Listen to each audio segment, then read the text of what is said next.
this is Cheryl from the Web3 Passport, and today I'm joined by Owen Healy. Owen, you are a renowned top Web3 recruiter. We had our podcast, a virtual podcast previously a few weeks ago, and today I'm so fortunate to have met you in person. And here we are in Ethereum Dublin Conference, is the Ireland's first Web3 hackathon organized by Dublin team. And Owen, today you are also delivering a Web3 recruiting panel. So what are your objectives for this panel, and what would you like to convey to the audience, and few takeaways you would like to take them with them? No, it's great to be here, and it's an honor to be here. And it's obviously great to see the fantastic work that's taken place among the organisers. It's really empowering to see, and there's some good companies here as well, which is also great. So hopefully there'll be some good in real life relationships built over the weekend. I guess the core objective of my talk is employment trends in Web3, what's happening in the space at the moment, and I suppose from an objective point of view, my goal would be to help people get into the space, what to look out for, the red flags to look out for, and how they can commercially position themselves to get into the space as well. It is a competitive market at the moment, but there is still ways and means to get involved in the space. And yeah, that's kind of my objective, I suppose. I put a lot of effort into personal branding. Your network is your net worth is something that I always attest to. Couldn't be more relevant in the Web3 space, to be perfectly honest. And also building your own credentials as well. There's a lot of excellent programs out there to learn about whether it's Solidity or blockchain specific marketing. There's a lot of good, excellent free programs out there. So again, that'll be the goal of my talk. Effectively tips and tricks on how to get involved more into the Web3 space and get professional paid full-time employment within the space as well. And yeah, events like Eat Dublin are a fantastic way of doing so. Again, in real life relationships, there's no comparison. And yeah, you can show your true value in real time. And there's a lot of excellent developers here that have Solidity experience, but they haven't commercial Solidity experience. But they've been working and messing around with Solidity in the background for a considerable length of time. And once they meet projects directly at this event, they will be able to effectively, in real life, show their skills in real work, which they wouldn't be able to do with a resume, so to speak. So this is the power of these events, meeting people, getting to know the story behind individual people, and not necessarily, and looking beyond effectively a resume. And yeah, again, that's the power of in real life events and the power of EAT events in particular. And there's going to be thousands of people hired in Web3 through events like this as well. And they're springing up everywhere. There's events obviously coming up. There's an event in Serbia next week. There was one in Amsterdam last week. And obviously it's great to have one in Dublin now as well. Right, absolutely. And as there are a lot of hackers, they have a vision for their career into Web3 and blockchain. And it's great to have your panel today in recruiting, because it's going to give them a lot of shape and direction to where they should go, what are the tools, the practices and techniques they should follow. So let's go back to Owen Healy's world.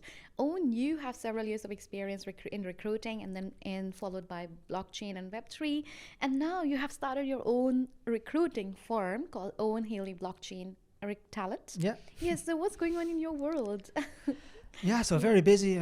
Working on 20 different roles at the moment, mainly developer roles, but yeah, again, it's very, very busy, 14-hour days, so to speak. But absolutely love it, working with some great projects, working with a vast array of different projects at the moment. I'm from heavily funded Series A's through to reputable Layer 1s, and that's pretty much my world at the moment, hiring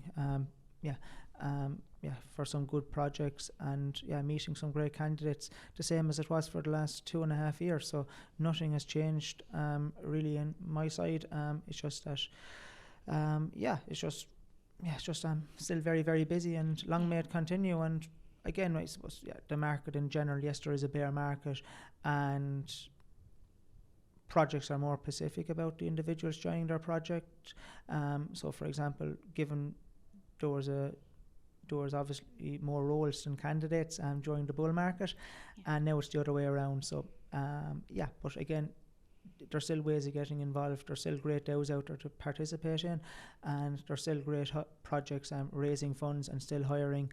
And even in Ireland, given the whole US regulatory nonsense that's happening at the moment, Ireland, the amount of blockchain digital assets roles in Ireland is going to skyrocket in the coming years. And it's great that events like this are popping up. And again, we have Blockchain Ireland as well over the next couple of days, which is sure to educate and onboard more people into the space as well. Right. So are you going to be in Blockchain Ireland? Yeah. Okay, that's very nice. That's great. And I must say that because I keep, and a lot of, you have nearly 30,000 followers on LinkedIn, and I keep up, and a lot of people keep up with your LinkedIn posts, and your posts are the most enthusiastic, more it incorporates a lot of fun. At the same time, it has so much of value with the data and analytics being incorporated in your post, and it gives us it helps we individuals to get to know about what's going on in the market, what's the trend. So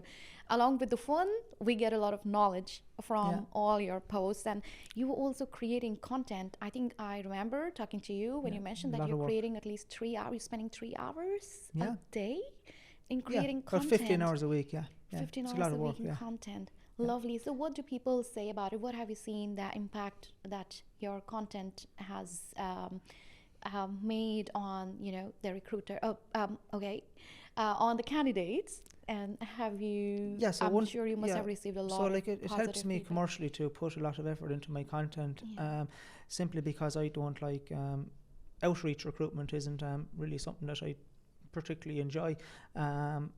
Now I do it, of course, but outreach recruitment isn't something that I particularly enjoy.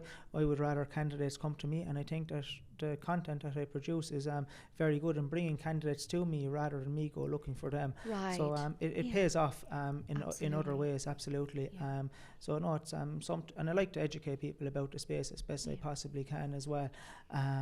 So that's the motivation behind it, and I get a lot of satisfaction from it. And again, it helps me build my own personal brand in the space as well, and it's done remarkable for me in building my network as well. Right. So and also fantastic. You're involved in a lot of podcasts recently. I've been seeing a talk on Web3 recruiting and so many different aspects on so many different channels being published recently.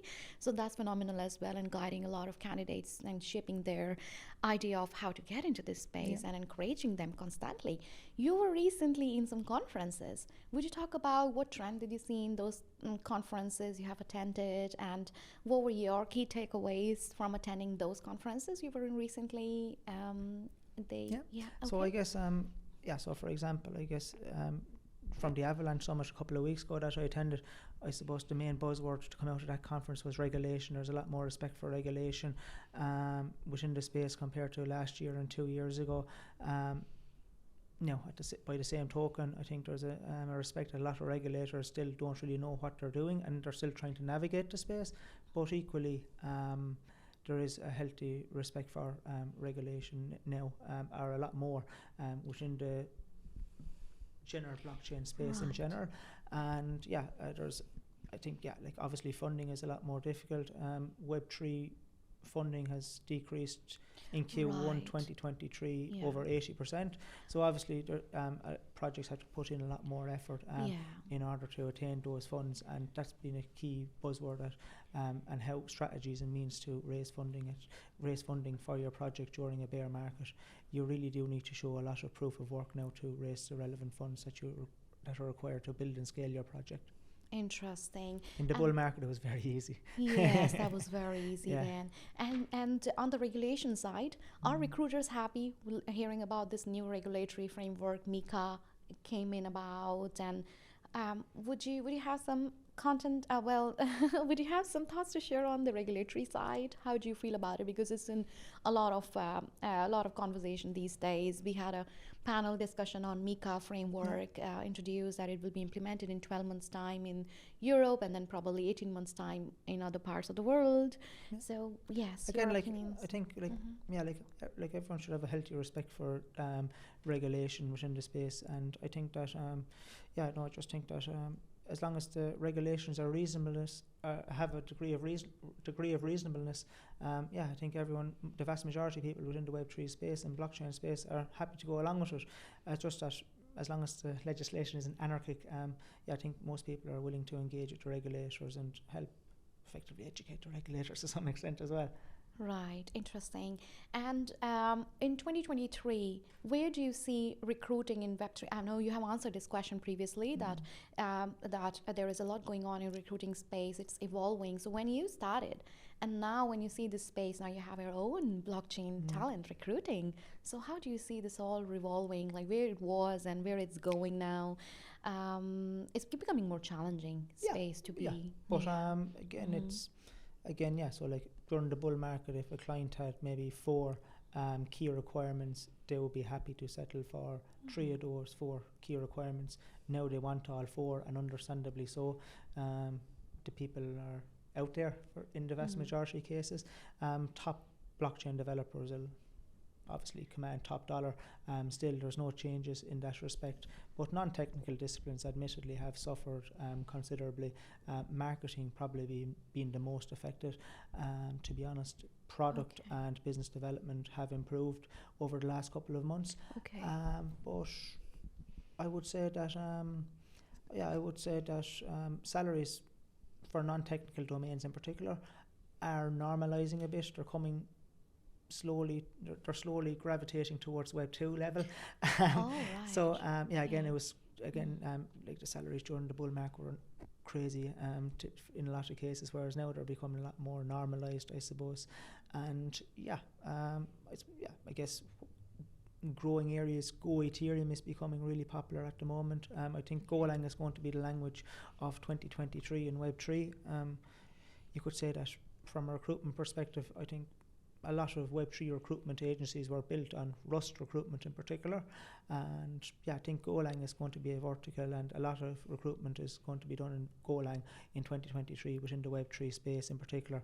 And Solidity is still obviously going to be very, very strong, but from a recruitment perspective, it's interesting because such is the power of like Ethereum, and such as the strength of the community in particular. A lot of people know people that work on Solidity, and such as the strength and depth of the community of Solidity developers. Oftentimes they don't need recruitment assistance unless it's for a very specific requirement that they may have. Right. And what is your vision for Owen Healy's Web3 recruitment firm? So it's kind of day by day. Starting a new firm and being an entrepreneur and working on your own objectives, strategies. Yes, tell us about it's pretty much day by day, putting one foot in front of the other. I suppose I'm working on 20 different roles now at the moment, and to be honest, it's about keeping clients happy and candidates happy, getting good profiles across. That's been my core objective, and that's been the case since I started. So it's still putting one foot in front of the other. I'll have the website up and running next week or in 2 weeks' time. I'm still going through the final touches with respect to that. I have a good recruitment system in place now that'll be integrated into the website, so that'll be exciting as well. And so again, it's pretty much business as usual, to be honest. Very busy, and long may it continue, and hopefully I'll bring in a few people as well along the way. Bring them in-house, which looking forward to that. I have 2 freelancers that have been absolutely fantastic, helping me out over the last couple of months, and that's been absolutely fantastic, and it's been a great help for me as I'm kind of navigating this journey as well. And it's all experiential, but again, it's about connecting good talent with good companies, and it's pretty straightforward, to be honest, as long as you have a good talent pool and good clients as well. Lovely. Absolutely. Owen, that's incredible. Martin, do you have any questions for Owen? In recruiting, Web3, blockchain, crypto? I was actually kind of thinking, what is your opinion about how do you think now this recession, inflation, high interest rates and everything, how do you think it will affect the people and their beliefs in a crypto space? Because I just want to know your opinion about that, because then maybe some people will say okay, now we kind of trust less in the government, and maybe this is the option, which kind of is. But if you could kind of like say it in your words to like audience, so maybe kind of like even encourage people to look more into crypto. So yeah, like sorry, I said a lot, but like the main question is like, how do you think will recession, inflation, high interest rate, and all of this crisis which is coming will affect people's beliefs in a crypto? It's a good question, and I guess it'll help in one respect, and the recession will obviously maybe hinder the space to some degree as well. But like again, a recession is probably a great thing for the industry, and the bear market has been a great thing. It's flushed out a lot of bad projects, a lot of bad actors as well, and flushed out a lot of North Korean Lazarus Group developers as well, which that's another story. But they've been plaguing the space for years anyway. But the thing that I suppose with respect to, you mentioned inflation, you mentioned governments, it's still a thing. Like in Web3 Talent, I suppose I'm working with global teams, globally remote teams, and you really do get to appreciate the power of the US dollar, I suppose, when you are recruiting globally. I've been lucky enough now to recruit for across 30 different countries, place people from 30 different countries now, and for some countries you really do see the power of the US dollar. For example, Brazil being an example, they're going through rampant inflation, so is Argentina. A lot of these individuals want to be paid in stable coins, because they want to hedge against inflation in their own native countries. Again, that'll bring appreciation for digital assets and cryptocurrencies as well. But in respect to the more generalized, and referring back to the question that you specifically mentioned as well, there's rampant inflation in many different countries, and there's it's not slowing down anytime soon. And even lately I was speaking to someone from Africa, and in order to effectively get out of the country, they had to transfer their money into cryptocurrency so they could safely exit the country, and without losing what value they had themselves. So that's the power of cryptocurrency really. And I think in developed countries like in Ireland and across Europe and the US in particular, we don't realise how bad it is in South America and African countries. And again, it's like that's the great thing about blockchain in particular. It's power to democratise, and it's bottom up ability. It's really like, and that's why I got into the space predominantly. Is because the ideation of money and state, separation of money and state, is why I got into the space, or why I got interested in cryptocurrencies in general, specifically Bitcoin obviously, and why I'm so interested in and why I'm so passionate about recruitment in blockchain in particular is because it's it's acceleration to democratization of labour markets.